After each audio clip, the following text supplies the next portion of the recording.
Okay, I'm gonna share my screen.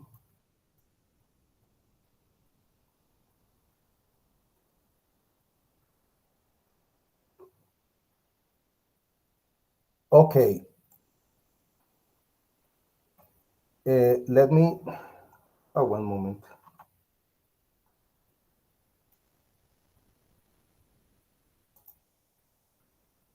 Okay, do you hear me? Okay, Yes, yes. okay. Before beginning with the topic of today, let me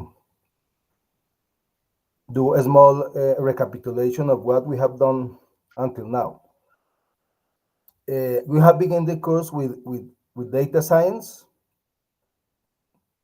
Professor Luis Fernando showed us the importance of this topic, and we are going to return at the end of the course with data science, with machine learning. So this thing is very important.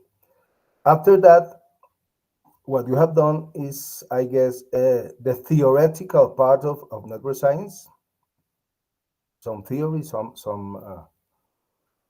what is network science, centrality measures, global measures, the density of a network, the eccentricity of the nodes, the average path length, some very important parameters that people use to analyze a static network. Okay, and last week we began with models, with theoretical models that were built a long time ago, 20 years ago, random models, scale-free models with hubs, preferential attachment models, and a small world model. There are more models, but we in in this course we're going to talk about these three. Eventually, we could talk about other network models, but these three are the most important. Uh, and that is, I guess, the important theoretical part. There are more topics about the theory of network science. Graph theory had a lot more topics, but those are the essential topics. Uh, from today, we're going to begin with application of network science. Uh, the diffusion in networks, it's I guess the most important topic in network science applications. Vulnerability, we're going to talk about diffusion and vulnerability today. Uh, in the future, uh, the rest of the sessions are going to deal with communities. It's a very important topic. Communities in networks. Then after communities, it's going to be after Holy Week, communities, and then we're going to talk about the relationship between networks and machine learning. That is very important. I'm going to begin talking about node embeddings and important topics in graph machine learning. And Professor Fabio Gonzalez at the end is going to talk about more in detail about what is graph machine learning. And this is the 12 weeks. Uh, After Holy Week, obviously, we're going to hear you about your presentations of mini projects and projects, but that is going to be after Holy Week. Uh, so this is more or less a summary of what we have done in these 6 weeks. We're going in the middle of the course. This is week 6, and and I have talked to you about what we have done, what we have seen, and what we are going to do after the Holy Week. Okay. I don't know if it's any question about that. If not, I could begin with this topic. I'm going to wait if there are any question.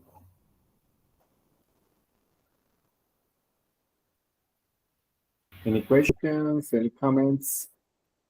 I think it's clear, Professor. So Okay, you can move on okay, and continue with the new concepts. okay. Okay, this as I have said, this is a very huge topic, a very big topic in network science. We are not going to cover all the topics, but we are going to cover the principal applications of diffusion and okay, let's continue. Okay, we are going to begin talking about dynamic networks. Until now, we have seen networks as static. They don't move. They don't. Nodes do not change. So we are going to begin a little bit with dynamic networks. And there are two types of dynamics: dynamic on networks and dynamic off networks. Okay. Let me start with dynamic on networks. Uh, I'm gonna read here. These models are the most natural extension of traditional dynamical systems models. They consider how the states of components or nodes change over time through their interactions with other nodes that are connected to them. Okay? Uh, Here is an example. This could be, this is a network. These red nodes could correspond to sick people, to people that had acquired a disease, or could correspond to people who want to diffuse an opinion, etc. And if I put play here, the nodes are going to change of state. Okay, we have two states. The two states could be the blue corresponds. I don't have the information. The red I have the information, or the blue I am not sick. I have good health, and the road and the reds I am sick. Okay, this is these are dynamic networks, but it's important. The structure, listen to me, the structure of the network do not change. Only the state of the nodes. So this network is going to be fixed, okay? And what is changing is the nodes, more precisely the state of the nodes, okay? This is a very a relatively simple dynamic network. Uh, I want to ask you if you could give me another examples apart from nodes, red diseases, and information. If you could tell me more examples of how these states could represent, please. Okay, examples. We hear you. We read you. So Freddy has an example. Maybe if a node in a network is transmitting some kind of information Okay, or not. okay, transmission of information. Uh, yes. Yes, that would be an S- example. What type of information could be news, could be like someone. social network, maybe Yes, like the social social, all the network. yeah, like social relationships, for example. Okay, social relationships. Okay, Martin, you have an example, right? Yeah, yeah. For example, that's the example, social network, because for example, relationship between different group of people could change over the time. So in that dynamic, the relationships and the nodes that we can find at the same time will change. Okay, perfect. Uh, Okay, another example. two more examples. Uh, let's see. Daniel. Uh, Hi. I have a question, and after the question, maybe an example. Um, maybe the nodes can take values maybe between 0 and 1. I mean 0 0.1, 0.2. It's possible in this kind of dynamic network. Yes, yes, yes. Perhaps Daniel was yes, Daniel. Yes. Daniel, yes, Okay, Daniel. Maybe the edges could have a strength. For example, I have. Let me show you in another network. One moment. For example, this network. Okay. Uh, Here could be an edge. This is a person. This is another person. The values of this edge could be between 0 and 1. Is the strength of the friendship. If these two persons are very friends, are Very close friends. very close friends, this is going to be 0.9. And if they are not so good friends, it could be 0.1. Just The acquaintance. nodes could have also weight. The node could have also weight. So see, and it's very common in social networks. It is very common that the edges of the social network could have associated numbers that describe friendship or other types of relations. Okay. It's yes. I mean, for example, if I take a measure about rain in a station, or maybe the opening of the node in some variable, it could be take a number with decimal. Values. yeah, Yes, yes, could be a decimal number. and it works for dynamic networks. Yes, isn't it? Yes, Thank you, Professor. Yeah, yes. that For would be, example, no, that's a good example, right, good Professor? example. You think of those, those sensors that measure the amount of rain in a particular station. So maybe a bigger node means that it rained a lot in that station, in that place. But if it is smaller, it didn't rain so much, right, Yes. Daniel? Right. Yeah, good example, I think. Look, I have another example. This could be a power grid, and a number associated with each node is the capacity of the node. How many kilowatts he could support this node before damaging. Okay, so we could have here capacities, and here we have flows. No, here is the flow of electricity between these two nodes. This is an electric central in Bogota, in Cali. So we can have weights in edges, flows, and in nodes capacities. This is I guess a clear example where we could have information in nodes and also information in edges. And and and and the electricity is flowing. In certain moment, this station could get be of much capacity and could be vulnerable to could be this station could disappear, could I don't know how to say it, malfunctioning. So and this could propagate. So okay, a lot of examples about that. Okay, let me show you dynamics of networks. Here it's a situation a little different. Look at the video. What is happening in this video with respect to the network?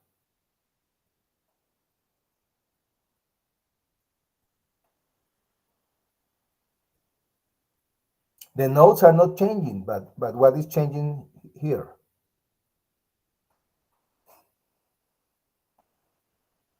Do you hear me? The connections. Yes.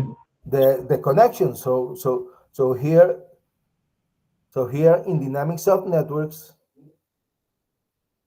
I'm gonna read here. These are the models that consider dynamical changes of network topology, okay, itself over time for various purposes, to understand mechanisms that bring particular network topologies, to evaluate robustness and vulnerability of networks, to design procedures for improving certain properties of networks.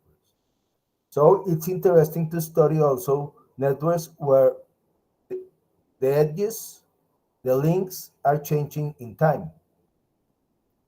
For example, in a social network, uh, two persons are friends today, but next week they are not friends.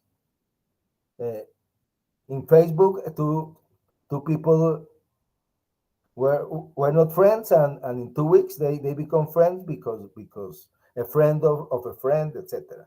So this type of networks is important. Let me tell you that these type of networks are very important, but the study of these networks is very recent. We 10 years ago there was no the technology or the knowledge or the data for analyzing these networks. Now there exist what is called temporal networks, etc. This is a new topic in network science, a very important topic in the future. We are going to deal in this course only with this type of networks. These types of networks that the structure does not change have been studied a lot. Have been studied a lot. So we're going to concentrate in this type of networks. Okay. Okay.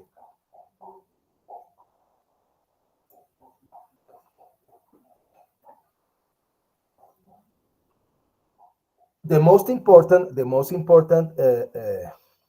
application of diffusion in networks have to do with diseases, with ba- medical networks, biological networks, where the nodes are persons, and disease infection on social networks. It's a very important topic. In this case, nodes are individuals, and the node states are their epidemiological states. Okay? These are called compartmental models because these states, for example, susceptible could be a state. When you are susceptible to acquire a disease or another state infected or recovered, or if you receive a, a vaccine, a vaccine, you could be immunized to the disease. This this type of networks is studied very much. But also, this could be, as we have said, this could be information, culture propagation, uh, and there are a lot of applications in social networks of this type of dynamic networks. Okay. Uh, what are the important parameters in general when there are diffusion in networks? First, the seeds of the diffusion. So the diffusion had to begin. Okay. In this case, this disease, for example, begins here, but one question is where could begin this disease for that the propagation is maximized of the disease, or for that the propagation of the disease is minimized. Okay, so this question is very important. Okay, type of diffusions. We are going to study today two types of diffusion: simple diffusion and complex diffusion. Two very important types of diffusion, but there are a lot more from cascade diffusions. Uh, Objectives of the diffusion. It's important when you are propagating news, you are interested in maximizing the diffusion. But if you are propagating a disease, you are trying to minimize if a disease is propagating in a social network, or you want to prevent. So what nodes should you isolate, or what nodes should you do vaccination for preventing? Okay. Professor, Yes. maybe I would like to listen to some of the guys. I know that here we have Okay. industrial engineers, for example, mechatronics engineers, Okay. because another example that is very important is, when, for example, you have a production plant, manufacturing plant, Oh, yes. and then maybe some failure can like propagate, into the other processes. If somebody could think of an example, like in that type of propagation, let's say, of a failure or something like that. The industrial engineers, I was checking the list here. Stephanie, I think, is industrial engineer. Stephanie, you are industrial engineer, aren't you? Yes, teacher. Can you think of an example, or any of the mechatronics engineer, Farid, or who else? I'm checking here the list, the role. If you can think of, or Pedro, is a mechanical engineer, or Valentina as well. Can you think of an example, like in some production plan or something like that, where a failure can propagate in a network? No examples? Yeah, maybe me. Um I'm working in a factory where you have at the end of the processes a quality control. So in that point, they detect that the product has some problem or is damaged. So they usually stop all the plant and start to analyze in which machine or in which part of the line uh, the defect was created. So I think it could be a great example. Okay. Yes. It's a Yes, good example. it's a good example indeed. So there are plenty of examples, in the end, it's anywhere. Thank you, Farid. Professor, you can continue. Sorry for interrupting. Okay. Okay. In talking about the example of the plant, uh, I guess the owners of the plant know which of the elements of the chain of production are more vulnerable for making a product. There are some machines that function very well, others that do not function. So so this network is important to know what is the state of each of his nodes, to know where to try to predict, for example, where the next malfunction could be. So this is an important topic and we're going to talk a little bit later about the topic of vulnerability of networks. Okay, it's important the type of network. It's not the same a diffusion over small world networks that over random networks. What differences uh, there are in what type of network the information diffuses more rapidly or more slowly. The structure of the network is important because the structure of the network, the network model, defines some properties of diffusion. So this is important. And what we've been talking, failures attack. There are two types of attacks. These attacks, when you attack a network, you could see the attack as something negative in the sense that you are destroying some nodes in the network, but you could see the attack as something positive in the case of you are attacking the network, but in terms of vaccination, you are isolating nodes, you are vaccinating. So when we talk about failures of attacks, it's not necessarily that this is a bad topic, a bad thing. It could be bad or it could be good in the case of vaccination. Okay, so these have two phases. These of failures and attacks have two phases. Okay. Uh, in the topic of viral marketing that we talked about last week, there is an important problem. Uh,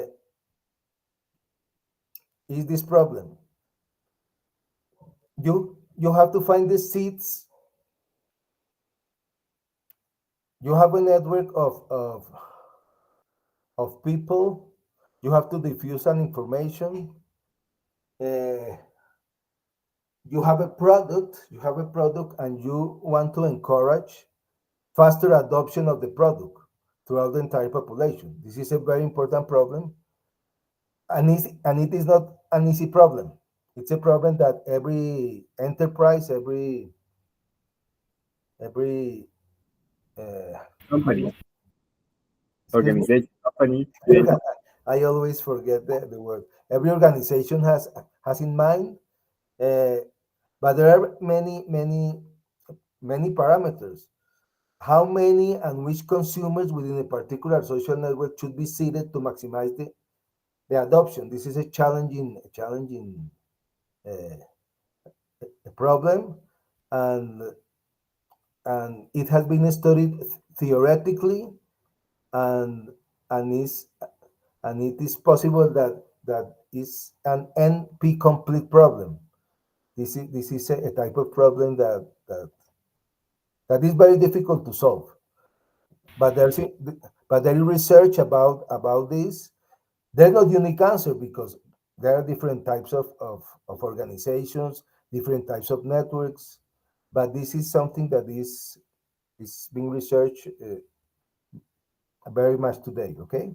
Professor, I know you're a mathematician and you know this very well, but Yes. I'm not so sure that but most of the students are familiar with what an NP problem is.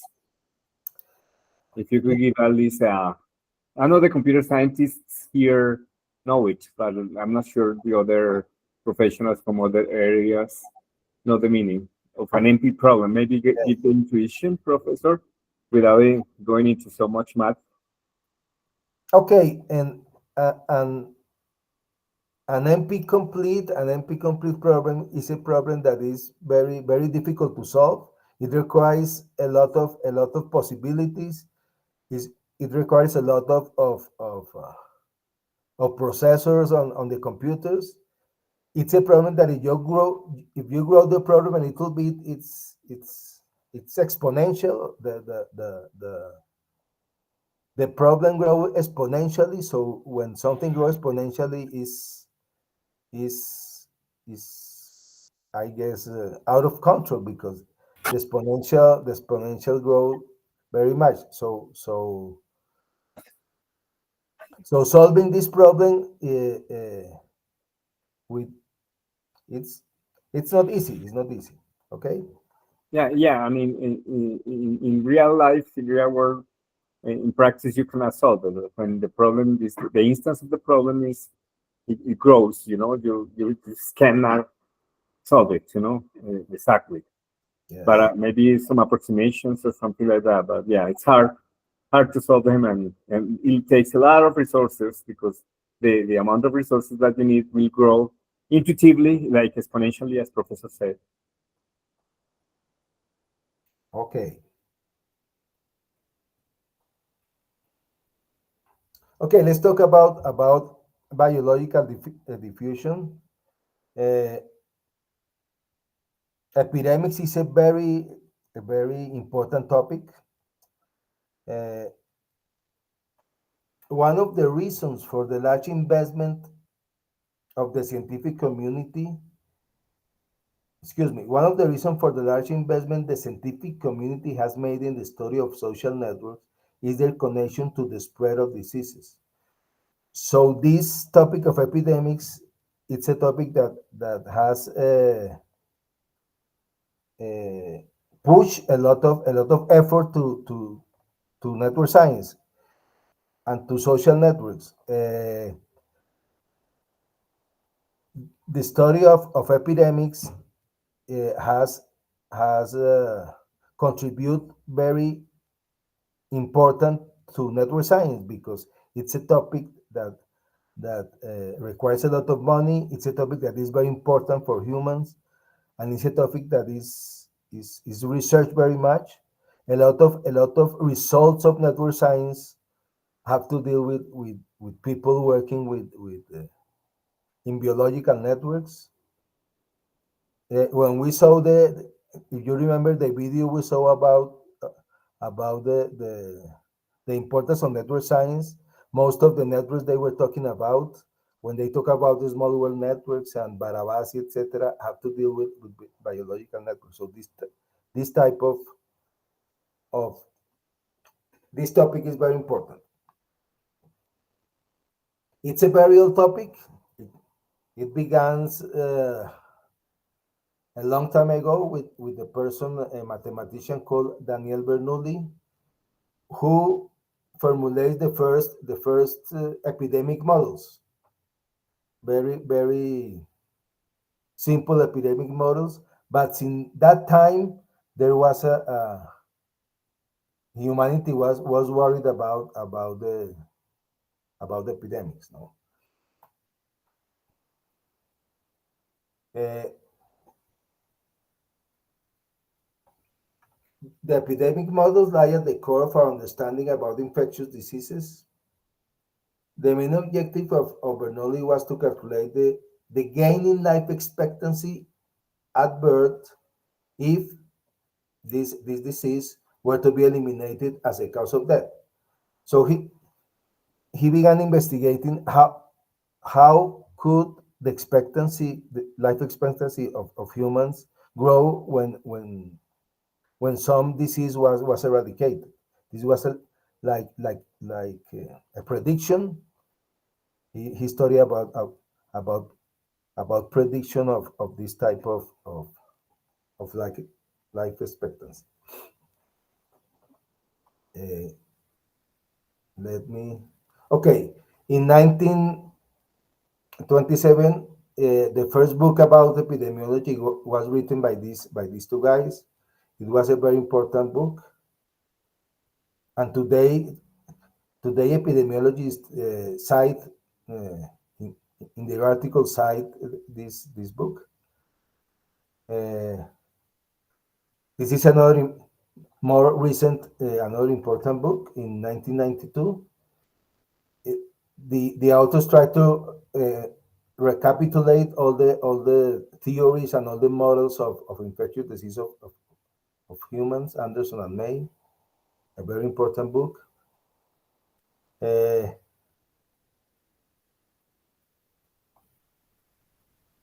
in in the year in the year 2000, uh, Malcolm Gladwell, and this is an important writer, he said the following: the spread of information, cultural norms, and social behavior can be conceptually modeled as a contagion process. Uh, so more or less in that year, the the researchers that study social networks, they capture the all the biological models, and they try to translate these models to social networks. Uh, at the beginning, it was a great achievement, but nowadays it's been said that the the the social the diffusion of in social networks are very different from biological networks. They are not so similar.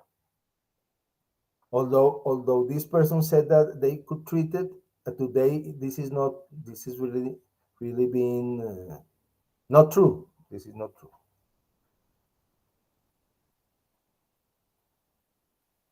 Okay, let me let me go a little. Okay, In recent years, we are witnessing a second golden age in epidemic modeling. Today, we have a lot of data. We have a lot of ways to obtain information. Real world accuracy of the models used in epidemiology has been considerably improved by the integration of large scale data sets. So what is today? We have large data sets. We could simulate entire populations down to the scale of single individuals. For example, I know that in Portland, Oregon, in the United States, uh, they 5 or 6 years ago they make a study about how some diseases were being diffused, and they give a cell phone nearly to each person in Portland, and they try to and they build a very big network where they could see which person were in contact with other persons. So a very big network, a, a real network. So this today is very common. Let me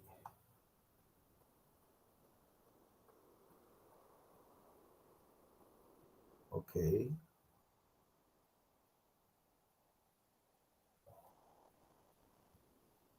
The use of cell phones and Wi-Fi technologies is changing the way we can measure human interactions and mobility network patterns for millions of individuals at once. So this is what we have now. We could build networks, social, biological, having our cell phones. I don't know if some of you, ladies and gentlemen, know about this work that has been done with cell phones, and how they can capture the information, spatial information, and all type of information. You know that we are now in the era of information, and this is going to be very important for the future of network science, because we are going to have real data sets or real networks, and what was not possible years ago. I don't know if there is any comment about that.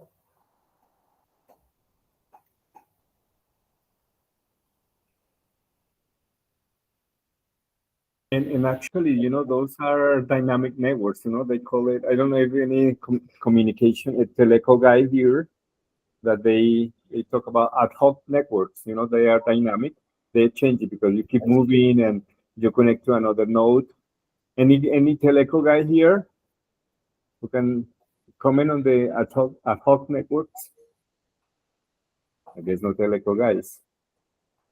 But the networks there are dynamic, because you're moving and you're connecting to a different device, communication device, the switches, the routers, and all that.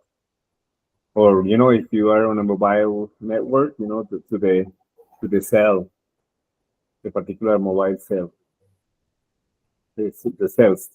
That's how they call it. Anyways, I guess there is no comments about that. Okay, this was a little vision about the history of. Sorry. I think Daniel has something to say. Okay. But Daniel? Thank you, Professor. The comment you made made me have a question. If we talk about telco network, the network have the connection between every cell phone, but the connection, the real connection, only activates when you call. So in this case, for example, the correct representation of the network could be the network maybe have the edge between the two cell phones, but only when the connection, the call made or make it changed to maybe 0 to 1 to demonstrate the connection between these nodes, those nodes. Okay, okay. I guess that these networks with cell phones are built not when you call someone, but with what is called the GPS. Uh, if if you want to know the proximity of the person, if you have, for example, a disease, it's very important to know the proximity, the distance of the persons. Okay, so with the GPS, you can know where the persons are, and you can know who they are, and you can know how far apart they are. So you can set an alarm when someone that is supposed to have the disease is getting near another person. I don't know. I don't know much about this topic, but there are ways to build networks that, as Luis Fernando said, are dynamic networks. And, and for example, in the case of proximity of persons, you can do a lot. And this is very important uh, for the disease. If it's a social network of friends, I don't know. Maybe the cell phones have to do with the number of calls, or with the calls that someone does to another, and and this could be another type of seeing these networks. But the cell phone provides a lot of possibilities for building these networks. Could be social, could be have to be with friends, or have to be with diseases, or with other. And this is going to and this is a very important topic now. And there are in the repositories of networks, there are a lot of networks of this type for cities, and how they are, how the persons are far apart or are near. uh, yes, I don't know if there is any other comment.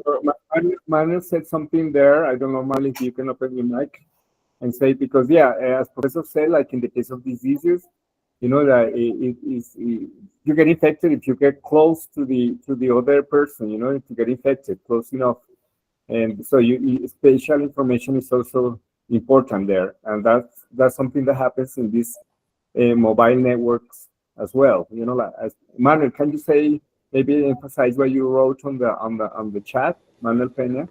Yes. Well, I was thinking about this, about the cell phones that you're mentioning, not only the calls, but I think that with the mobile data, because for example, we don't use the phones, the calls in the phones anymore, that at least not so much, but you are using the mobile data all day long. And for example, if I go from my house to the university or to the work, or even to a store or a big mall or something like that, I'm constantly swapping the antennas where I connect. So if I own the antennas, for example, I'm Claro or TIG or something like that, I can have a network where I can see the mobilization of people, the concentration of people, and all of this kind of stuff based only on the consumption of mobile data. So I think that this could be a dynamic network, because I know which people are the nodes, and I can see what are the changes they are having across the day. Exactly. Yeah, that's a good. Yes, that's a good. Yes, yes. Okay, let's begin viewing some NetLogo models. Let's begin with our first model, with the most simple model of, of epidemics. Uh, we have only two states for the persons. The person is susceptible or it's infected. Okay, and it's called the SI model. If the person is infected, the person remains infected and does not return to be susceptible. For example, the herpes, the disease herpes has this property. If you acquire herpes, you're never going to get rid of herpes, okay? But if you acquire a flu, pues you take Ristan and you get again to this state, okay? But this is the first model, the most simple model. These are the equations that govern this model. But let me show you the innet log of the model.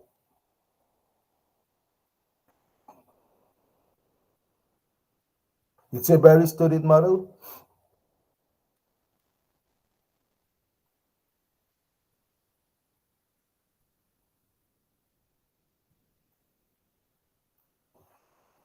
Let me show you.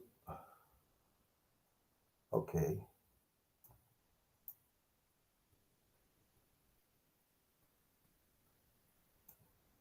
I'm gonna choose a small network. Okay, for example, you have this network. We have some initial seeds, some people that we are going to infect. And we are going to start the diffusion.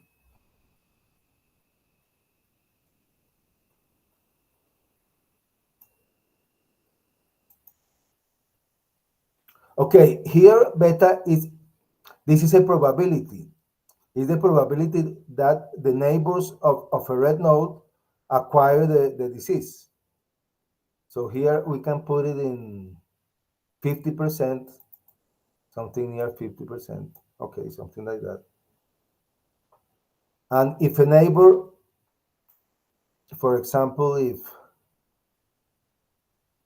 this is a neighbor of this, have 50% of probability of getting sick, okay?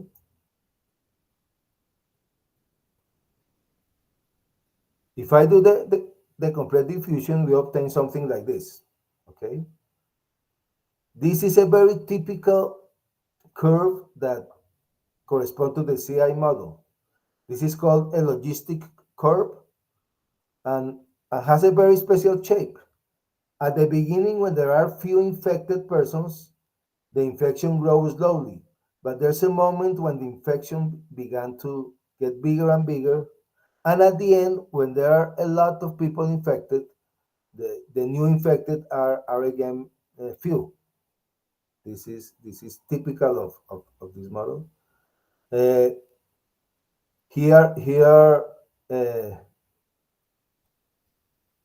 sooner or later, all nodes get red. All nodes get red. And these red nodes do not return to blue because it's the SI model. When we are assuming here that we have only susceptible to infected, okay?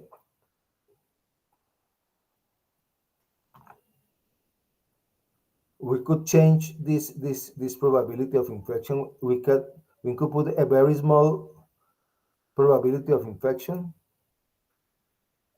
and you can see that the diffusion is slower, okay? So here we put the seeds, we put the diffusion, and the diffusion is lower. If I put a bigger probability, let me, you get a more rapid diffusion. And if you put a bigger probability,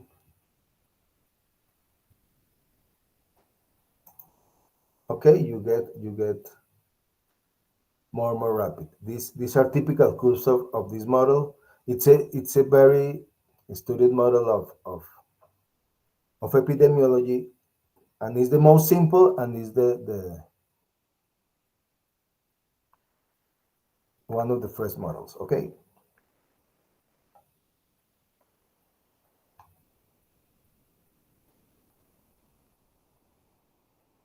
I was talking about herpes. There is a saying in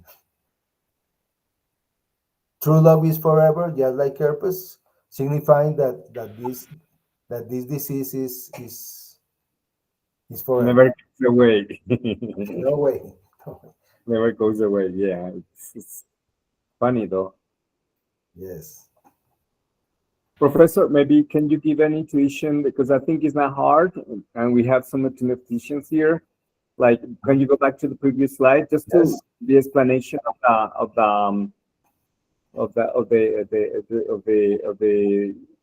the two differential equations, right? Because it's like it's, because the solution is like increasing, like you show the curve, right?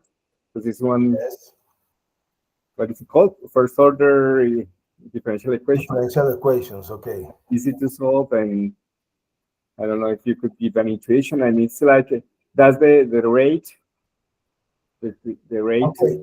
Yes. What he's saying here is that the rate of change of the susceptible people is proportional to the infected people. If there are more infected people, uh, there are going to be a change in a more rapid change in susceptible, and the infected people, and the rate of change of the infected people is proportional to the product of the susceptible and the infected, uh, and is inversely proportional to only the infected. It's a model that was discovered a long time ago. You could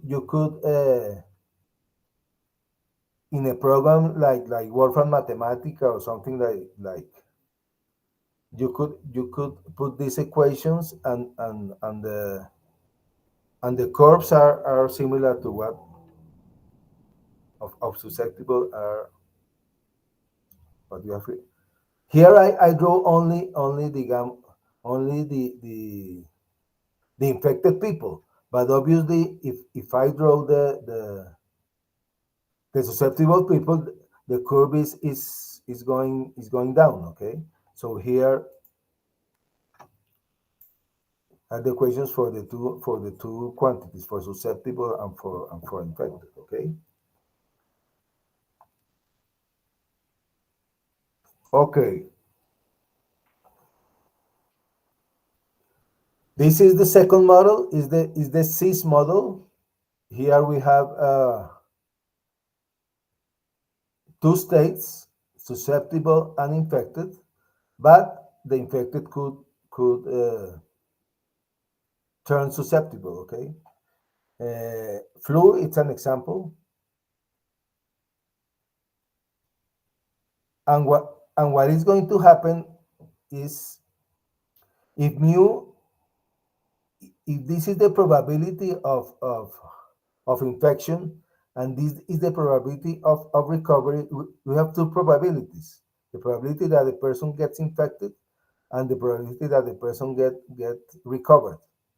Depending on these two parameters, the it could be it could the infection could infect all the people, but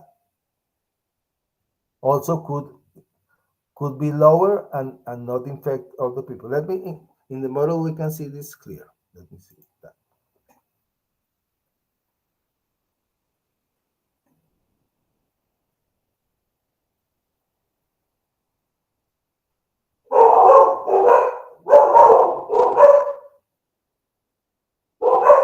Okay, here we have. Oh, let me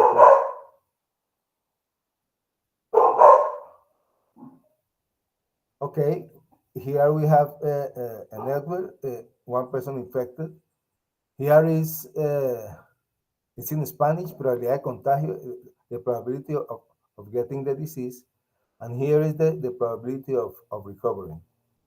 If I put uh,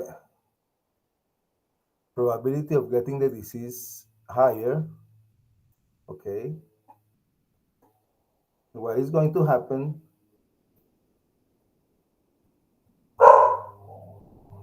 is that people began to acquire the disease. But if I now put the probability of recovery higher, what is going to happen with this curve if I put this probability higher than this? Tell me.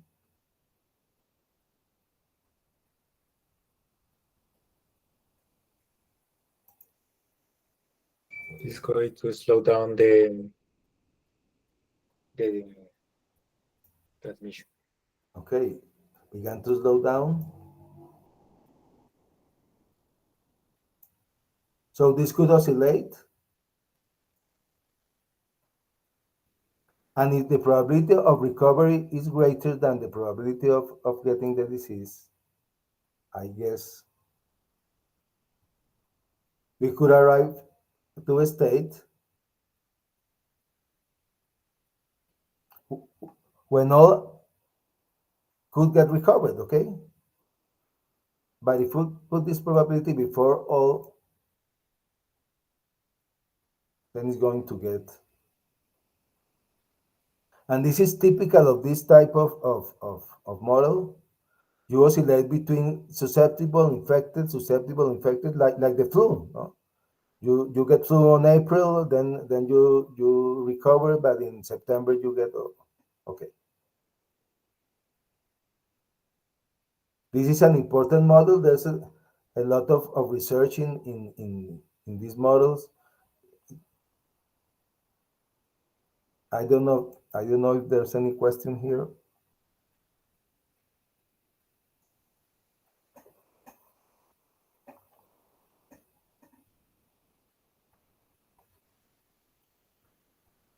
Okay, let me show you this. This is a beautiful model. We're going to see the disease model in a small world network.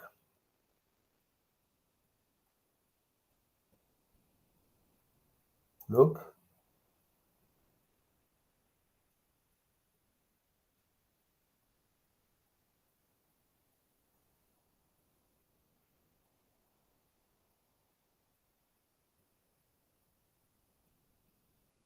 The yellows are the infected, and the other ones are the susceptible. And this is oscillating. Let me show you the real model.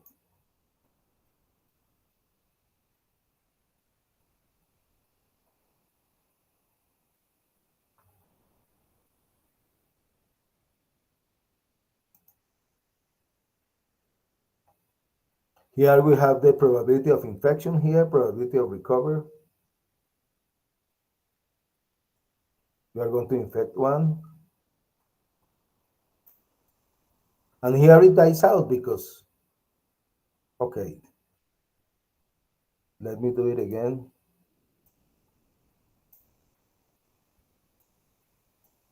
Here, breath infection is a little bigger, so here began to spread, and there's a moment when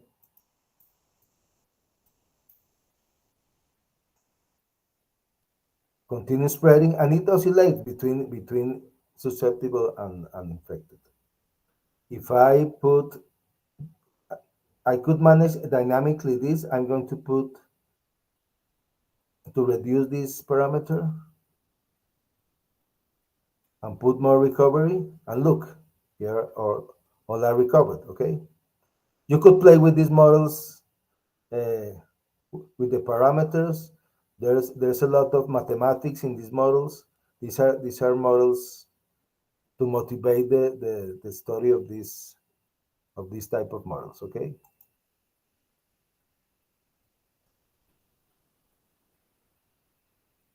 Okay, let me do it again. A little more of infection, and you have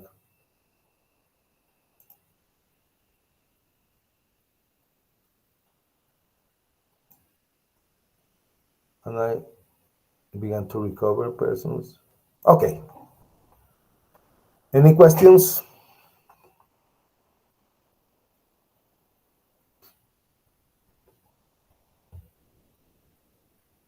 Professor, something like this, you're all the time referring to people, like getting infected by, virus, bacteria.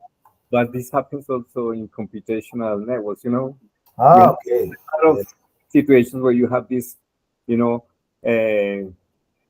viruses or this malware that spreads, like a disease on the internet or on a local network of a company or something like that.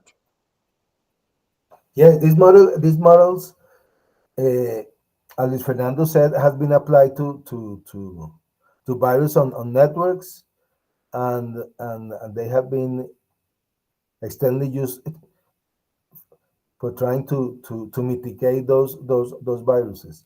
There is a difference between the viruses in computers and in humans, but some basic assumptions are equal. So it's a good example. Yes.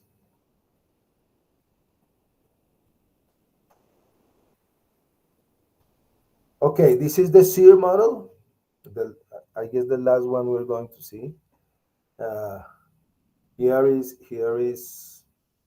there are three states: susceptible, infected, and recovered. Okay, and look that the recovered do not become susceptible. They become recovered. I don't know what diseases have this property. Uh, you get infected, you recovered, and you never acquire again The disease, yes. the disease. Yeah, there are several examples. Can anybody give, You get immunized. There are diseases that once you get infected, you get immunized? you Yes, get immunized, and sometimes for a long time, for 2 years, 10 years, something for the rest of the life. life. Yes. Can you give some examples? We read you, we hear you. Yes, I don't know about that. Maybe varicella. Okay. Okay. Yes. When you are a kid, when you are a little boy, you acquire varicella, you get infected, you get vaccinated, and never again. I guess. Yes, But I chicken. have heard some adults that they get varicella because they never get when they were kids. That's a good example. Yes, that's a very good example. Yeah, chicken pox. Another example. Can you think of another example? You said some COVID-19. Maybe you're talking, Stephanie. I guess, right? Yes, COVID-19. The flu, not necessarily, right, Freddy? I think the flu is not a good example because you get it because the virus changes and you get a different flu, so you can get affected again by by different virus. I mean, from the same family. Oh, but that's not infective. Sorry, that's not an infective um, disease, right? So yeah, so that's not a good example. We're talking about infection. Sorry, like you get a virus, a bacteria, and a pathogen, and then you transmit it to somebody else. Yeah, I think chickenpox or COVID-19, maybe. What else?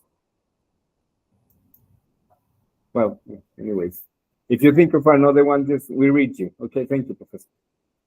Okay, here is a model. It's not a network model. It's an agent-based model, but I want to show you that these models could be analyzed on a network or in a spatial frame. Okay, this is not a network, but is people that are in a town or in a city. Uh, one infected, and what is typical of the SEER model. Let me show you. Okay, here are the susceptible. They are going to go down. The infected are going to augment,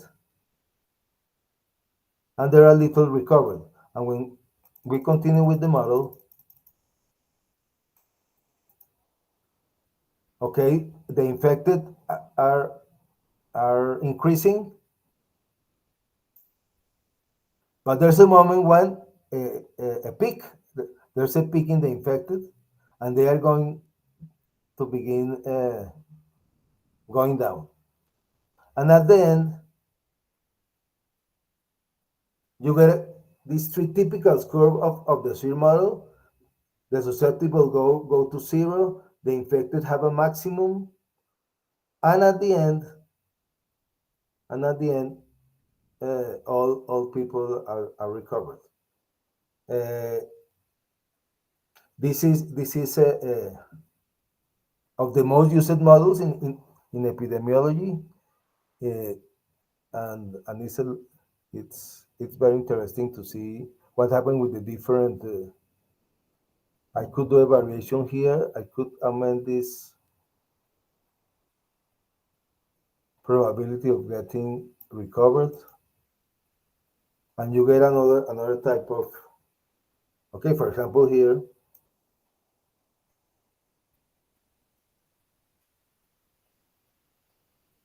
the curves are a little different. Okay.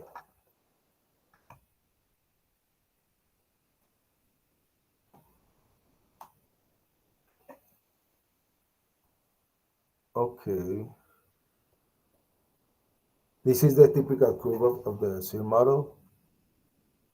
Okay, that's all in terms of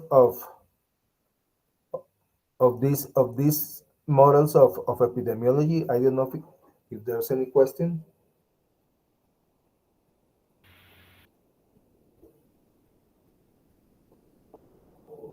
Any question, any comment? I guess not. I think it's very clear with the example that you gave. It makes it very clear. Okay. Let's talk about complex contagion, but let me first talk a little about, for example, this model because it's important. Uh, Look that in this model, for example, the SI model, the blue nodes sooner or later get red.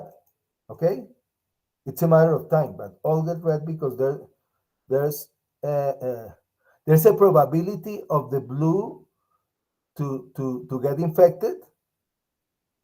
But if the first time they don't get infected, in the next tick, in the next opportunity, they could get infected. See, so sooner or later they're going to get infected.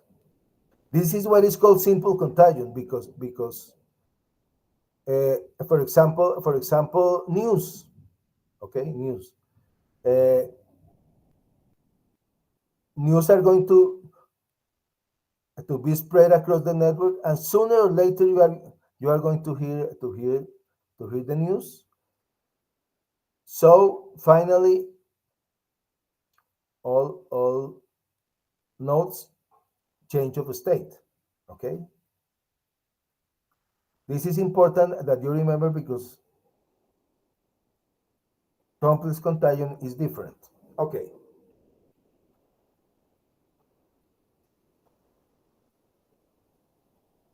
Biological versus social contagion.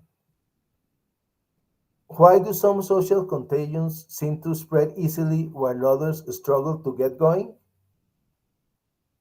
For instance, why has HIV spread so rapidly through the world's population, but behaviors that can prevent HIV have not? This is interesting because what we have here is the biological spread was very rapid, but the social spread of prevention have not. It's very difficult to convince people to adopt certain behaviors. Okay. The challenge with solving this kind of problem is that the spread of disease has become the default way of thinking about some kind of social diffusion. What you have said before, it is possible that we thought that social contagions are similar to biological contagion, but there's a difference, and that is the difference between simple and complex contagion. Okay, here it begins in my house to rain, so I hope it doesn't rain very hard. Okay. Yeah, it's been raining like in this area, in the other parts of town. You're in Chia, aren't you? Yes. Yeah, but here in Bogota, it's been raining. I don't know. So let us know, everybody here, if you guys it's raining somewhere around there, or it rains in the afternoon. Anyways, yes, this is very important, so that because I don't know if you guys can think of an example of some social behavior that has spread, especially recently with those social networks. Can you give us some examples of some of these social behaviors that have spread recently, like among younger? So yeah, here we have some examples, Professor. I read you guys. Manuel says fake news, for example. We have Fake news. Santiago. Can you develop a little bit, Santiago? You mentioned trends. Oh, well, in social media, there are like trends or challenges and things like that that start to Okay, begin. let's stick Okay, to right. challenges, yeah, because that's something that spread. Memes, Yes. right? Stephanie says memes also, have spread Okay. the memes. Good, good, yeah. And it's contagious as well, right, Professor? Yes, it's contagious. Yes. Okay, good. Thank you. Okay, look this. The spread of information, cultural norms, and social behavior can be conceptually modeled as a contagion process. That was Malcolm Gladwell said a long time ago. And the question is this really true? So we are going to analyze a little bit this. Information is typically a thought to spread in a similar fashion. One person can constantly repeat the news or a story to many others, who can each in turn propagate it through a population. But this is how social diffusion works. Look this example. Here these persons have an information, and he began to repeat it, and sooner or later this person acquired the information. And when this person acquired information, sooner or later it's propagated to these five people. This is the typical example of a simple contagion, simplex contagion, okay?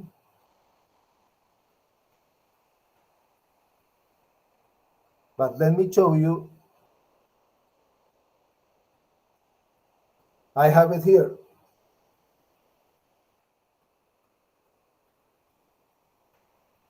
This is a typical example of complex contagion. For example, this person bought an iPhone, okay, an iPhone. And he began to say to his friend, I bought an iPhone. But this friend, it's not enough. It's not enough that one person, it's not enough that one person say to him that he bought an iPhone. He need a reinforcement. He need at least 2 or 3 people that have bought the iPhone, or 4 people. And when in this case when 2 people, when another person said I bought an iPhone, okay, still not. But when 3 persons said I bought an iPhone, he said okay, I, I'm going to buy an iPhone. And he acquires the infection of buying an iPhone. But look that this behavior is very different. If there is not another person who buy an iPhone, this person here never is going to buy the iPhone. And here, Sooner or later, if it's a disease, a biological contagion, for example, sooner this person has flu. Sooner or later, if this person is near to this, he's going to acquire the flu. I don't know if you see the difference between these two types of contagion. Or there's a question about if it was understood the difference between this simple and the complex. Okay. This is the complex.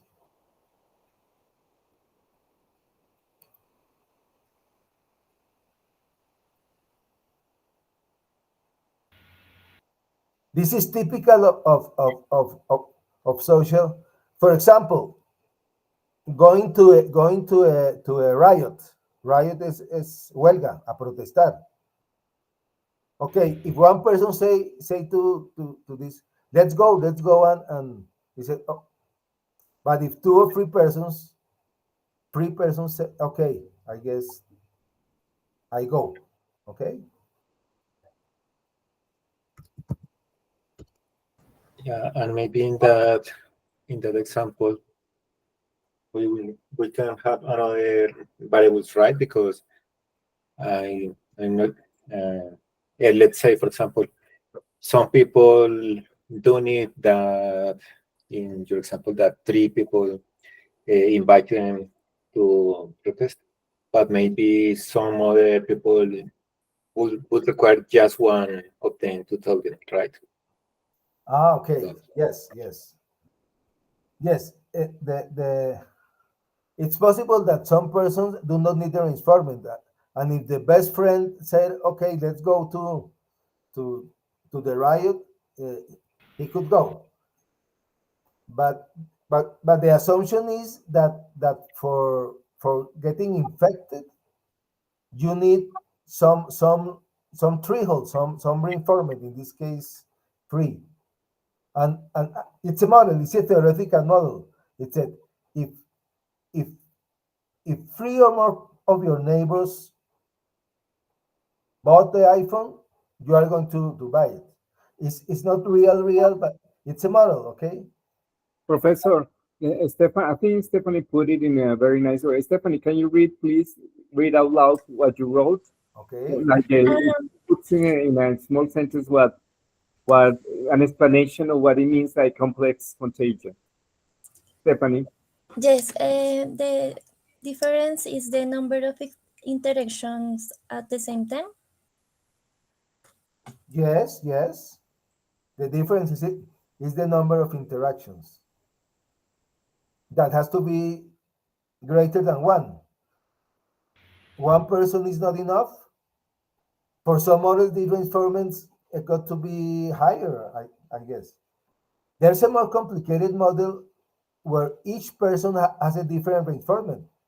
As we talked before, it is possible that one person needs only two persons to buy the iPhone. It is possible that another person needs that 10 people and of different ages and of different to be convinced.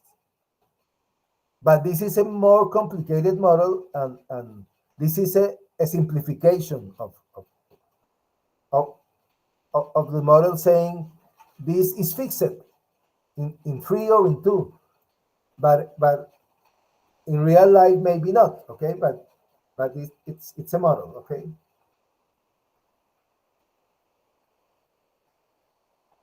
Let me show you. I guess I have it here. Okay, here. Let me show you this model.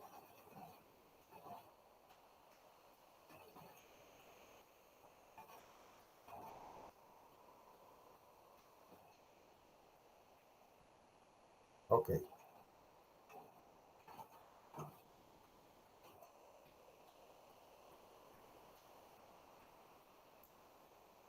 Okay, suppose I have this network, these two networks.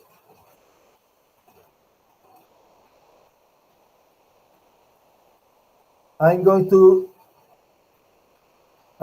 infect this network. For example, this and this, and here this and this. Okay? In this network to the left is simple contagion, and this to the right is complex contagion. We are going to see the difference, okay?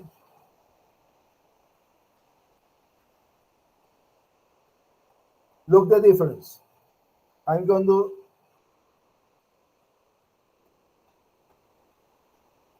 this button. These numbers are how many neighbors of color red these nodes have, okay? 0 neighbors of color red, these 2 neighbors, okay? Which nodes are going to be infected here? This and this, okay? It's a simple contagion. It's simply if it's a neighbor, sooner or later it's going to be infected. But here is different. Only here is the number of neighbors of color red, and this is 2. Let's suppose that the reinforcement is equal to 2. In this case, this is not going to be contaminated because it has only one neighbor red, but this, yes. So in this network, in the next step, this is going to get red, but this no, because the threshold, the reinforcement is 2. And in this and this, look what happened. Okay? This and this here, and only this here. Let's go to the next step. Labels again. Look here. Almost all of the green nodes have numbers greater than 0. So in the next step, only these 2 nodes are going to get green. The rest are going to get red. And look here. Now this that has 1 neighbor before has now 2 neighbors. But the rest is not going to be infected. Only these that have 2. Let's see. Look, all of this and only this. This is complex contagion because each of the blue needs 2 or more to get infected. Let's another iteration. In this next iteration, all these nodes are going to get infected. And here, this, only this, okay? Iterate, this, here only this. Let's labels. Okay, now this. And if I continue, okay. But let me show you another example. Here, let's see if I could find an example. Okay. I'm gonna infect this, and here, this and this. Let me see what is going to happen here.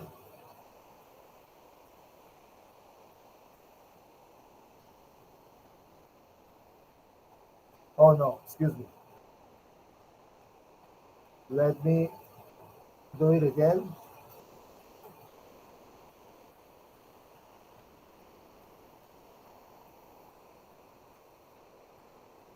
For example, these 2. Let's have it here.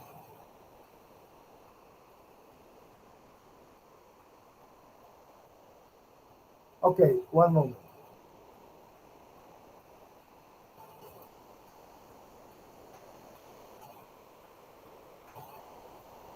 I'm going to infect only 1.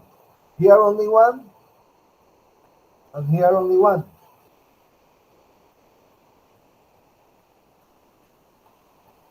And tell me what is going to happen if, excuse me, only one here and one here. What is going to happen in this network? Oof. In this network, always all nodes get infected. In this network, what is going to happen? Nothing, because is needed two, their informant is two. So if I go like this, look, this get diffused, but this network does not change. But if I put one here, okay. I don't know if it's clear the difference, guys, between simple and complex contagion.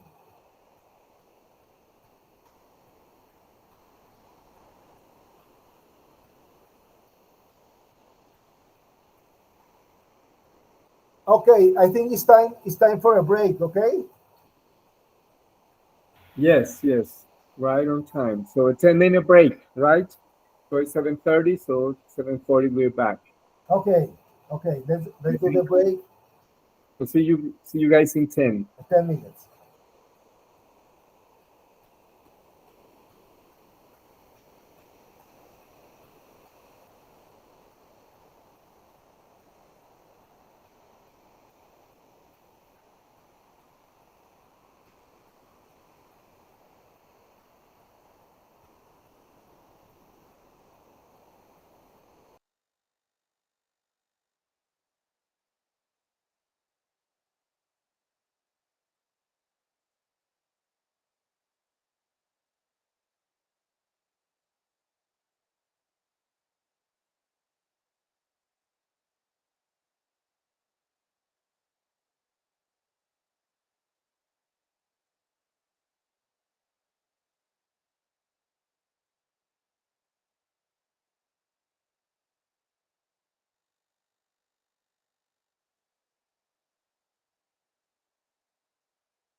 Okay, Professor and everyone. I think we're back. But Professor is left. Okay, So we're back. Okay, time to continue, Professor. okay, we're back.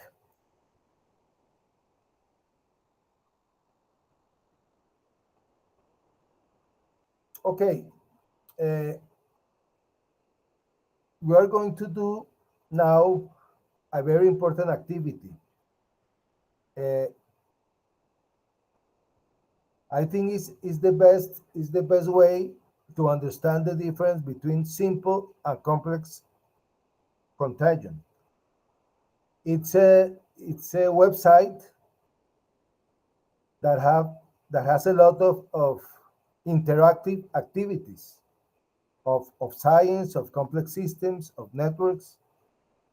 This this place is I have a few links of these activities in the web page. So I'm going to invite you if you could follow what am I gonna do?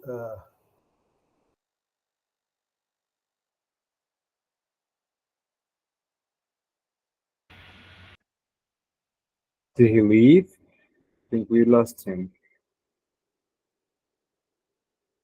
Just wait for him to come back.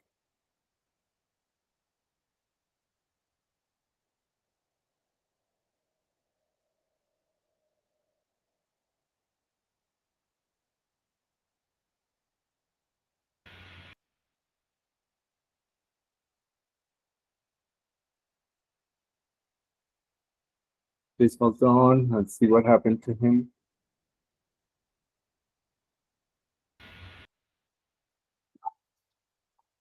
Okay, well, I hope the power did not go off. He's back. Okay, Okay, sorry, I disconnect. Excuse me. Uh, okay, are you seeing my screen? no, no, no. No, I'm going to share the screen. Okay, let me share my screen.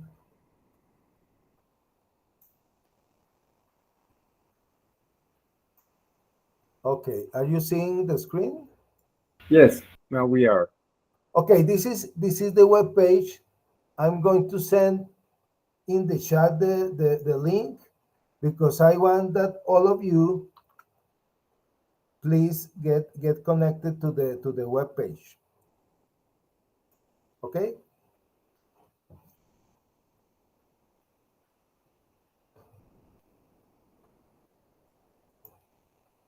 So let me know, I don't know, raising your hand, or I don't know how, if you are connected to the web page or in the chat. Okay, with raising the hand, okay?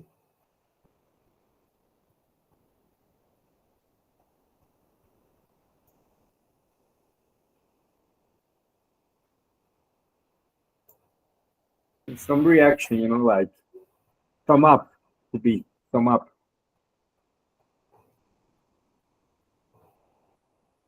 Okay, okay. Uh,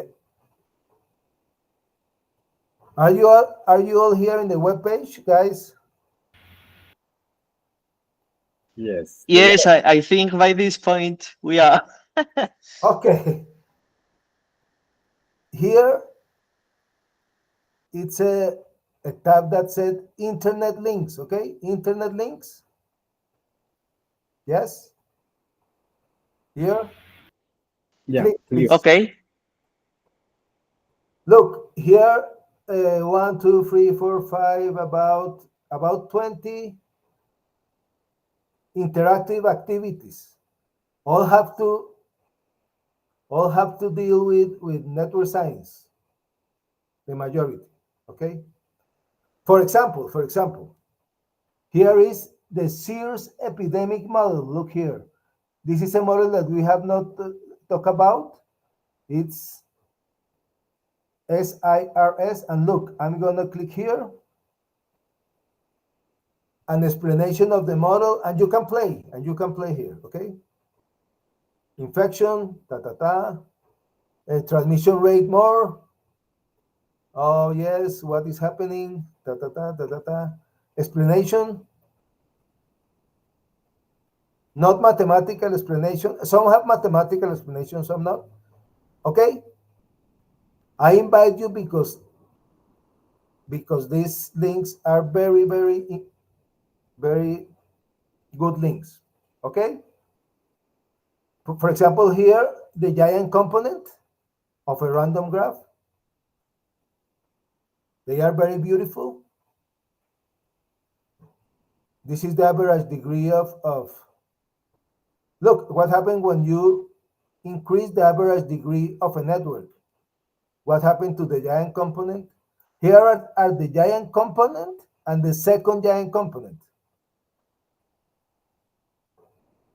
Top one and top two, okay? Okay, you can play Erdos Renji network, it's random networks. Erdos Renji. Barabasi Albert are preferential networks. I changed to this. These are, okay. I have spent a lot of hours. Here are more mathematical explanations. Okay. Yes? Any questions? Yeah, but Professor, maybe can you be more precise with about the activity? Like, No. I'm not going. I have not defined the activity yet. oh, okay, sorry. I have to define it now. Sorry. Just show me the links. I said that I was going to define the activity, but I keep playing with. Okay. What is the activity? This, the wisdom and madness of crowds. Okay. Please click here. Okay. This is a spectacular activity. Playing time, 30 minutes. I guess a little more because I don't know. We are going to play 30 minutes in this activity. The objective of this activity is the wisdom and the madness of crowds. But it has a lot of information that have to deal with what we have said today. And there is a surprise at the end of the activity that I'm going to talk about after we have done the activity. So the mission of you now is 7:30, 7:48. 35 minutes. 35 minutes, so 7:50.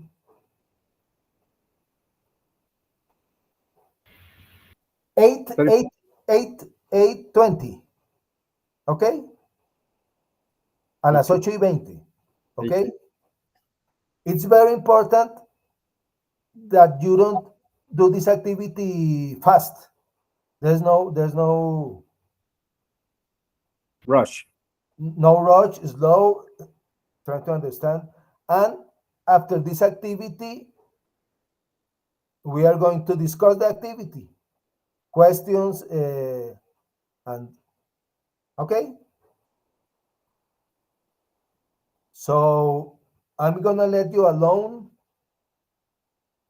and at 8:20 we talk about the activity. Okay, it's clear. Yes. Yes. Yes, Professor. Yeah. Yes, Professor. Yeah. Very Okay. good. Good luck and see you 8:20. 8:20. I think Manuel has some, maybe your web browser or something, Manuel, that you said that the web page is too. Yeah, are you talking about the website, the web page of the class, Manuel Peña? That you having is taking too long? I can send the link of the activity. Oh yeah, maybe it's better just straight. I'm gonna send the link of the activity. Link. Okay. Activity. Okay, good. Thank you. Okay. I send the link of the activity so you can begin now. Okay. See you 8:20. Good luck.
Okay, Professor, it's 8:20. We said 8:20, right?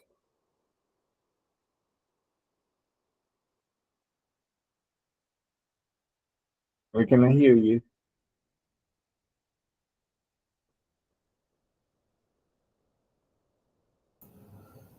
Okay, hello. Okay. Uh, do you need more time, or all of you finish the activity? I guess All of we you finish? Okay, finished. very good. Fine. Oh, half an hour was Was too much. time, or too much. Yes. Okay. Uh, I want to hear comments or questions or about the activity. Yeah, we'll be commenting it. Oh, they love the activity. Yes, Maybe I love. Oh, it's a it. Yes, it's it's a very good activity.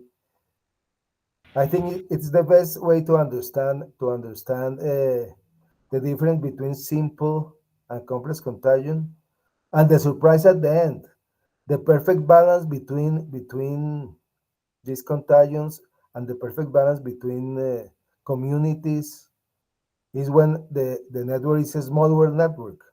A small world network is a balance of simple and complex contagion, and of what is called in sociological terms binding and bridging. No, binding it's relations between groups,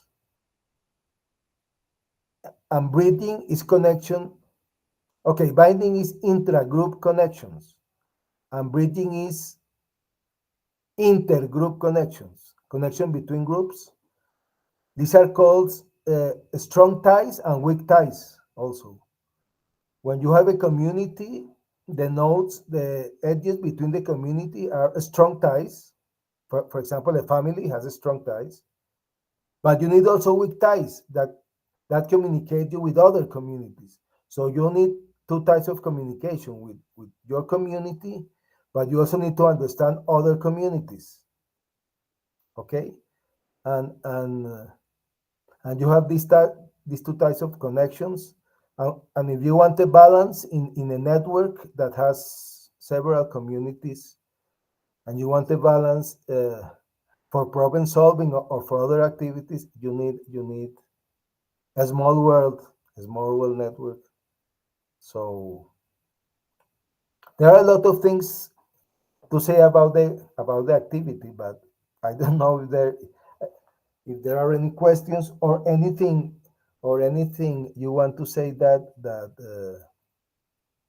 surprised you, or anything new that you don't know, and it was something familiar or not. So I want to hear you. Please. For me, it was very interesting to know about the group thing. I didn't know about that, yeah, that phenomenon, and I didn't know that it was also one of the reasons why yeah, that led to the crisis missile of the missiles in Cuba. Okay, okay, okay. Your name, please. Juan David Ramos. Okay, Juan David. When I began doing this activity, I ignored also what you have just said, that these have to do with something about missiles. This group thing is it's important. It's it's a very important concept in sociology, and for solving problems. For example, you need diversity. If there are five person of the same discipline trying to solving a problem, I think it's not a good idea, because the same ideas are going to being generated by the group. But if you have engineers, and there arrives a sociologist, this is important, no? So bonding and bridging, no? Very good comment. Any other comment? I think Stephanie had a comment. Stephanie, can you say it out loud what you wrote on the chat?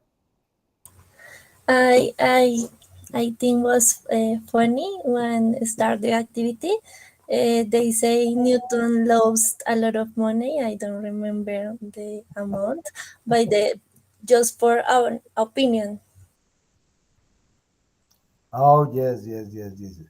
I don't know if that is true, but it was a very good beginning. It was very funny, and after that beginning, he the first activities. Uh, I was impressed by when I did nearly 2 years ago this activity when when they when he showed the example of the drinkers when there are much more persons who do not drink, and you could make a network where every person has more than 50% of her friends drunkards. I don't know. It was the first activity, and I was very impressed by because at first sight when I see, I guess there were two or three that drinks and seven that do not drink. I said that it's impossible. I could not make it, but but and and this fact illustrated by this first activity is very famous. Is known as the friendship paradox. He commented, and it's a little bit counterintuitive, but it's very used in network science. This I don't know if there's another comment.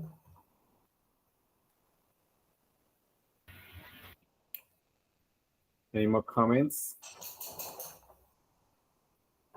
I guess what Santiago, I think he was referring to the same thing, right? Santiago, you commented something regarding Newton.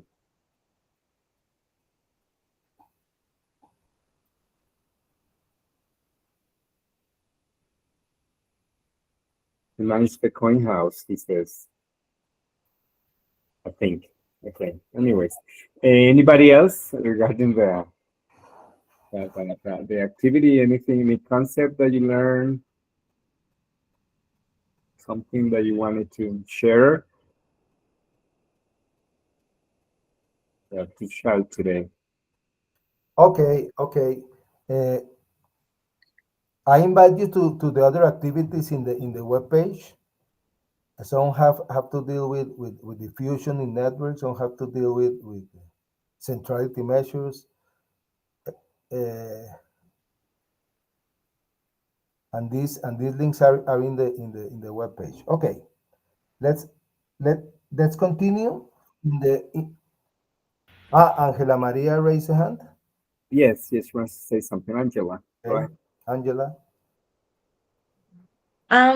I only want to say that I like so much the language that use the game for explain the topics because was very simple but and was very interesting therefore with uh, the form that the game used for explain the topics, and I think that was more easy understand the topics with the examples and the games that has in the game.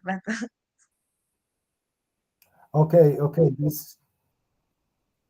Uh, okay, Juan Sebastian. But before Juan Sebastian, I think that it's it's my thinking. Okay, I think that complicated topics do not exist. What is we have not find a way to explain it in a simple way. Uh, this activity is an example that you can always find ways to explain things in a simple manner.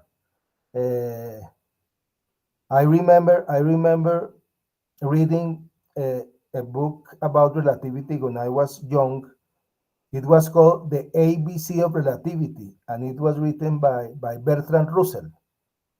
After reading that book, I said, oh, I don't understand all the details of relativity, but the way he explained relativity was very clear for me. And there's always a way. There's always a way to do that. And today in internet, uh, there there are a lot of activities for every mathematics, physics, and we are going in that way to learn topics in an interactive way. That is a much better way than a non-interactive way. Okay, Juan Sebastián. Thank you, Professor. No, it was just to say that I agree with Angela because the game is, I think the time was worth it because it invites you to reflect on it, to make some reflections. It combines some philosophical wisdom too and social comparisons.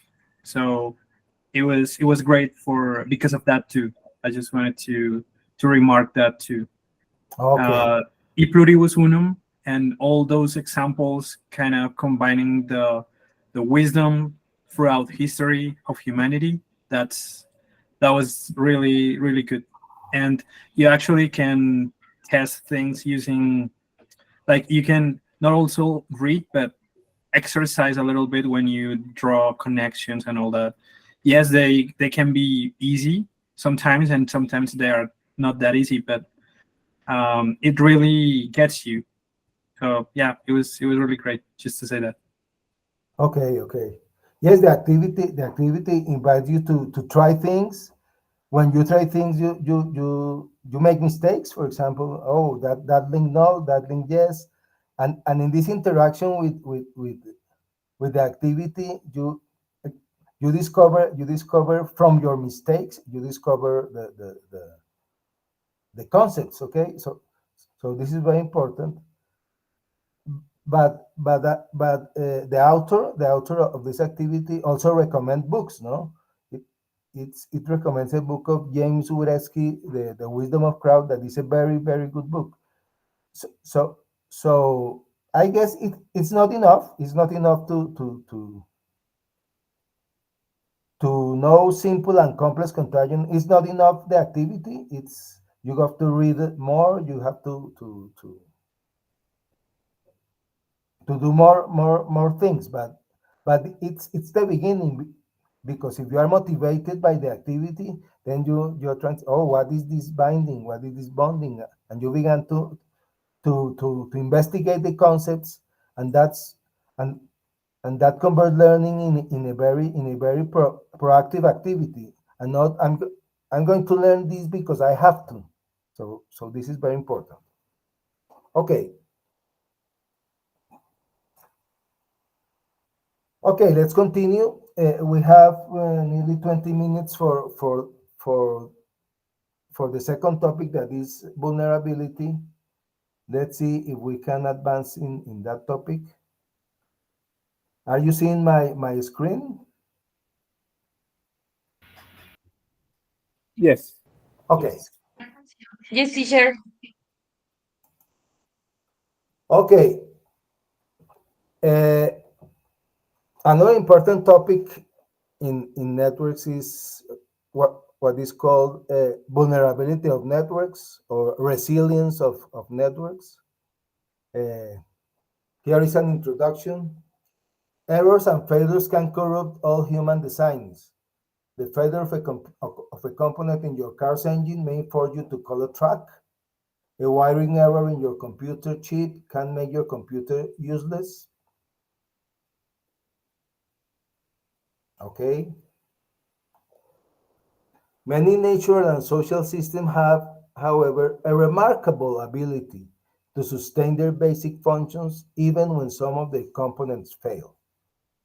That's a very important concept. Is called resilience, robustness.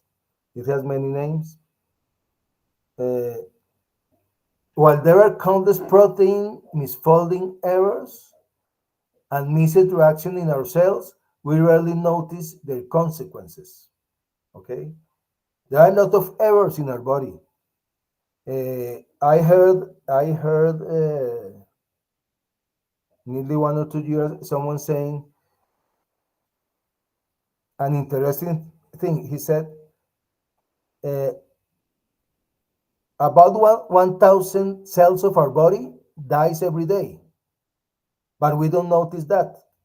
Our cells are dying every day, and in 2 months or in 1 year, the cells of our body are very different from what were 1 year ago.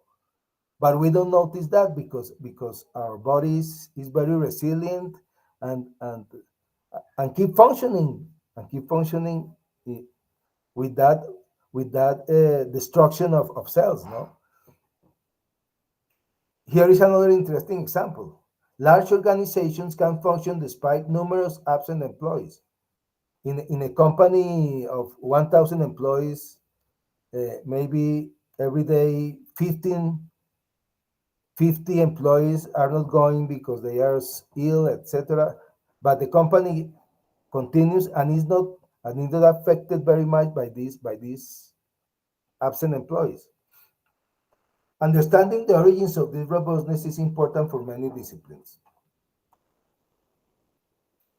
Robustness is a central question in biology and in medicine, helping us understand why some mutations lead to diseases and others do not. This is a very important topic in medicine, in biology. It's an open topic. It is of concern for social scientists and economists who explore the stability of human societies and institutions in the face of such disrupting forces as war, famine, and changes in social and economic order. So here also it's important to study the vulnerability. The wars, for example, uh, Germany lost in the Second World War 60 million people, and the country is still today good in economy. There are a lot of examples of this concept, and it's a very interdisciplinary concept. In ecology,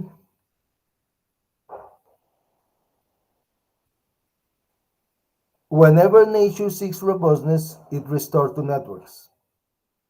To understand robustness, we have to understand the relations between the elements in the topic we're studying. Okay, it's important to know the relations. If we don't know the relations, we cannot know where is the robustness. Why is a system robust? We have to know the relations. We have to know the links. So we have to know the networks that are within these systems. Okay. Let me show you some models to illustrate important results in vulnerability in network science. Okay. Let me show you this.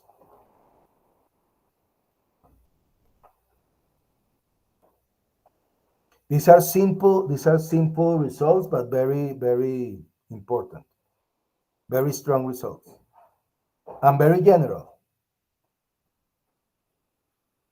Okay.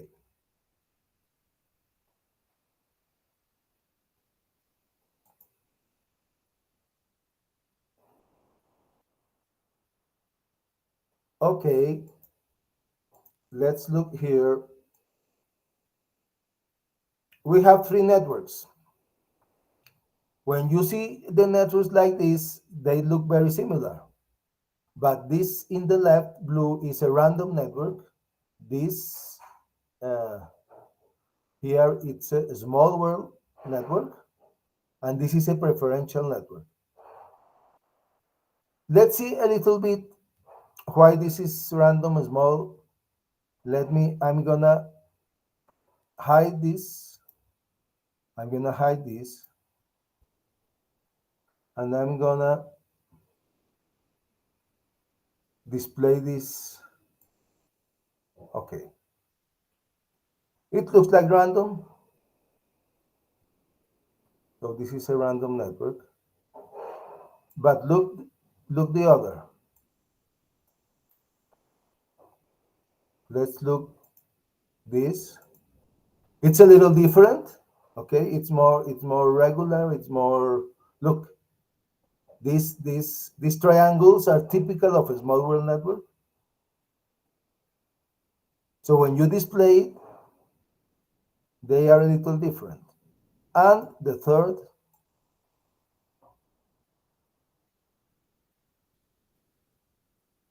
it's a preferential network. And here we see that I guess we see the hubs. Let me, I'm gonna draw it like this. Look here is it. Look this. Oh, okay. Look this hub. Okay. So these are our three models that we have to talk about. Okay. Let me show all networks. I'm gonna load them again. Okay.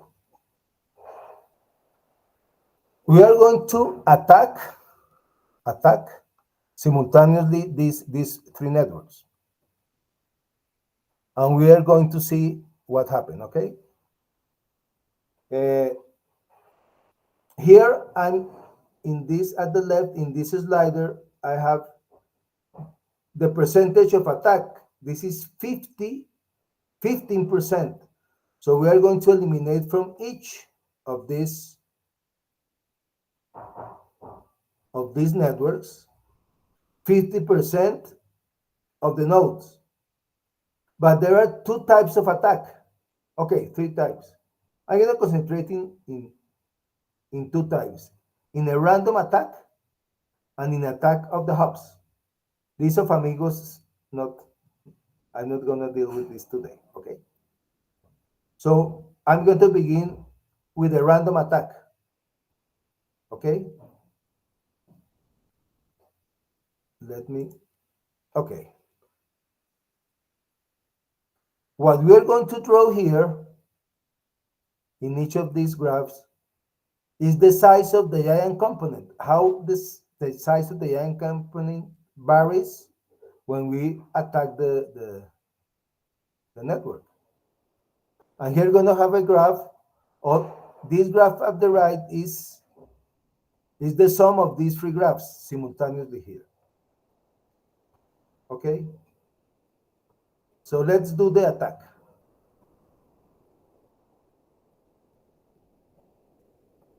Okay. Tell me what happened with each network. I want to hear opinions or commentaries.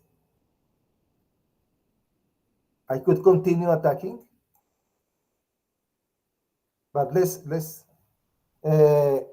What observation could you make of the graphics, please? Basically, it's almost the same between them. Three of them. They are almost the same. Okay, they're almost the same. The size of the AI component decreases in a linear way, more or less. Okay, it's clear. Okay. Freddy was gonna say something. Freddy, or were you the one who spoke? Freddy. The same that the pattern that shows that graph are the same in the three cases. Okay. Let's do another experiment.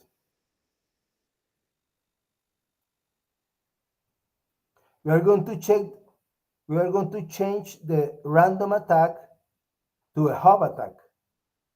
We are going to attack the hubs. What are the hubs in this? The nodes with greater degree here, here, and here. Okay? Look.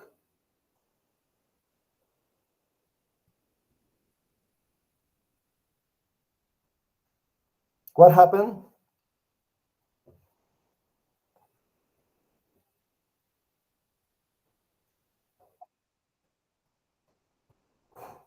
Freddy. The preferential networks show more sensibility to hub attack. Exactly. The preferential network show more sensibility to the hub attack. This is a very simple, a very obvious, I guess, result, but it's very, very, very important. When you have a disease, you have to vaccinate the person that have more friends, a lot of friends, or a lot of contacts. It's obvious, okay, but it's important. Let's see the giant components here. I don't know if I can. If I do here, this is the giant component in yellow. This is the giant component in yellow, more or less similar. This is the giant component of the preferential network. Let's hide this,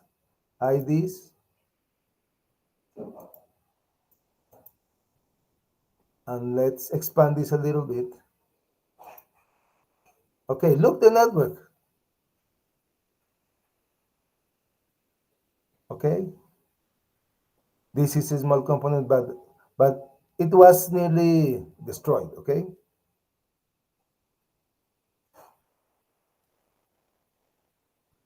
I don't know if there are questions. This is a very important result in network science vulnerability.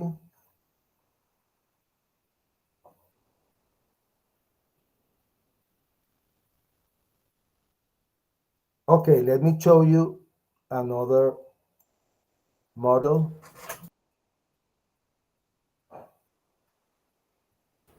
Are there any example of hop attacks in the, I don't know, in the biology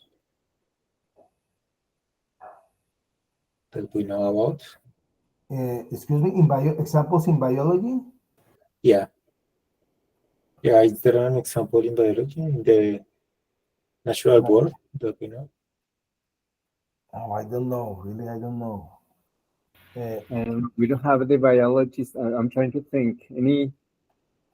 I think there may be, because let me see. Our biologist is not here today, I guess. But can anybody come up with an example? Let me think.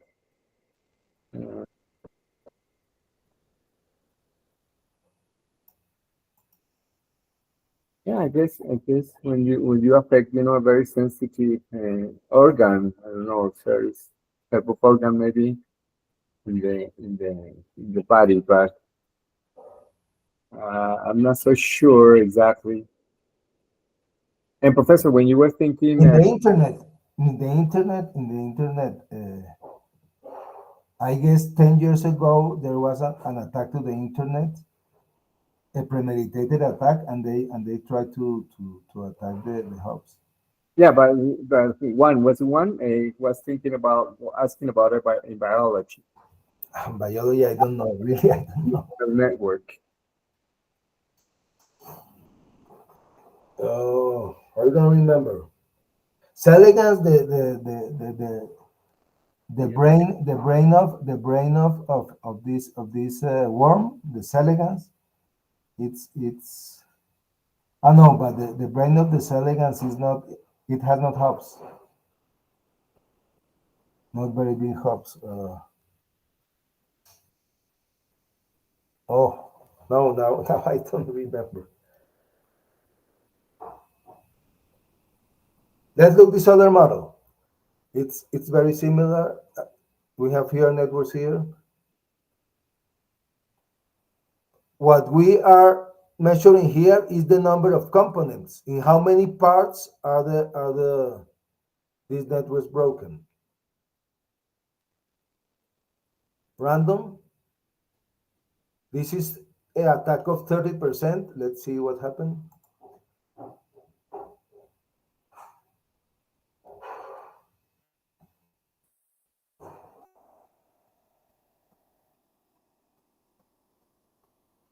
Okay, it continue attacking. Oh, this is a little chaotic. Random networks. Here, when there's a random attack, the random networks breaks in more components. Second, the preferential, then the small world. But when we change to hops,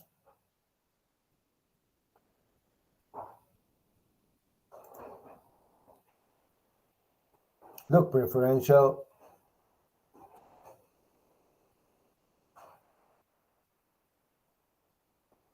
Look here, the components. Look, this is interesting. Look, this is interesting.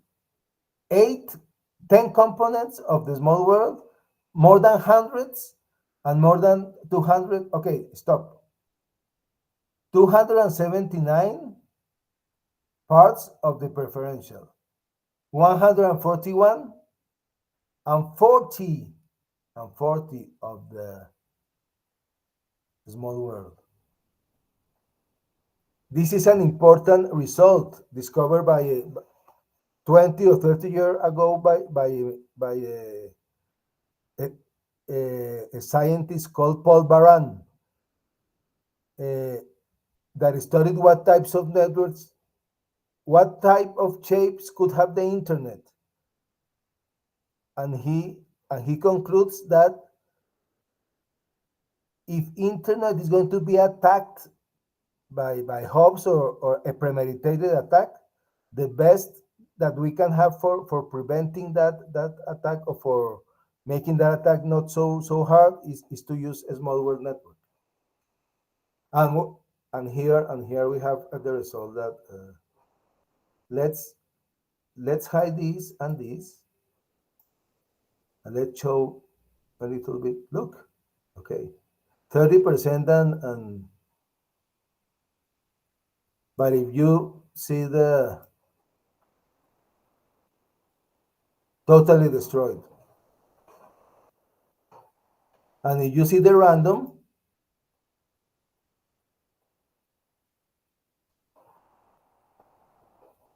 in the middle,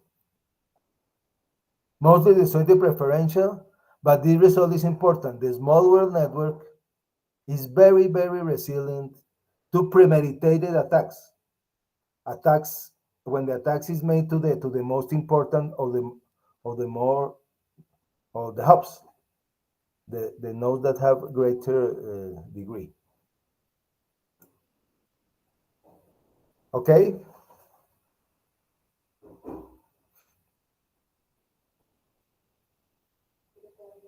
Okay, I have time to show you one more model that have to deal with interventions, vaccinations, or how can we prevent a disease vaccinating people? Okay. Let me show you this model and we finish.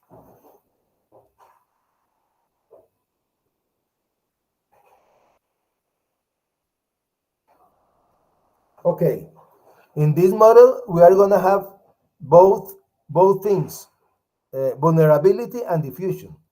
We are going to vulnerate the network, and later on we're going to diffuse. Okay, let's see that. This is a preferential network. I'm going to attack this network. The attack could be attack of the network or vaccinate if it's a social network and it's a disease. Here, for example, this is 10%. So here are the nodes vaccinated or the nodes attacked. And after this, we are going to put a disease and diffuse the disease. No, excuse me, one moment. I made something wrong. Okay, here is. We are going to begin with what type of attack? Random. Okay, random attack first. Okay, random attack. This is a random attack. After this attack, we are going to spread information or spread the disease. Okay, and look, here is a peak, and the percentage of diffusion is 87.5. Look, here's on blue. The vaccination is cause what is called immunity, herd immunity. Some nodes were not infected. 87.5 when the type of attack is random. What we are going to do now? Change random attack to degree. Degree attack is hops. Let's. This is the same network that before. This is a second type of attack. Hop attack. Look, we're going to initial infection, and we're going to diffuse. Look what happened. Much more people in blue. Percentage of diffusion 75.5%. So this is another important application. Here I'm combining vulnerability and diffusion, and we can see a big difference. Look that this is important because these diarios here are the peaks of the COVID. And this is very important because if the peak is very high, there are a lot of people that get infected and the hospitals are loaded and can't contain all the people. If the peaks are low, the hospitals could manage the COVID infection, but with these peaks is very difficult. Okay, so this is important. Okay, we have no more time, so these two important applications of network science, and I wish you a good Holy Week. And in 15 days, we talk about communities and continue. And I hope that you continue with your mini projects and your projects. Okay. So thank you very much. I don't know if Luis Fernando. Yes, Professor, if you allow me. Okay, so we're working on the small project, right? The mini project. And so after we come back from the Easter week, then we're going to have you delivering the final report of the small project, right, guys? So just try to replicate as much as you can from the paper, because some papers may be too complex. So just apply some of the basic concepts that we've seen here, and also some new concepts that maybe, as we saw, you may need to study and implement them. And be aware that all those analyses that you perform when you replicate the paper, reproduce the paper, the analysis, the network science analysis, then this analysis can be very useful for the TEM project. So I already posted just a while ago, so the instructions for the progress report for the TEM project, okay? So that's going to be 2 weeks after you deliver the final result of the small project. So you can keep working.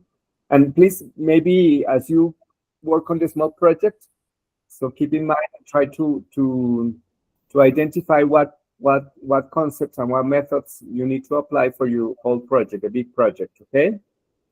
So if you do a good job on your small project, then whatever you do there, your implementations will be very useful for the big project, because some of the analyses are just going to be the same. You just need to change the network, and then the software, the implementations are going to be the same, okay? So be aware of that. And yes, so have a nice break, and we'll see you in a couple of weeks, right? Okay, bye-bye. Bye, thank you guys. Bye. So any questions, just let us know. Thank you. Good evening. Good evening. Thank you. Good evening.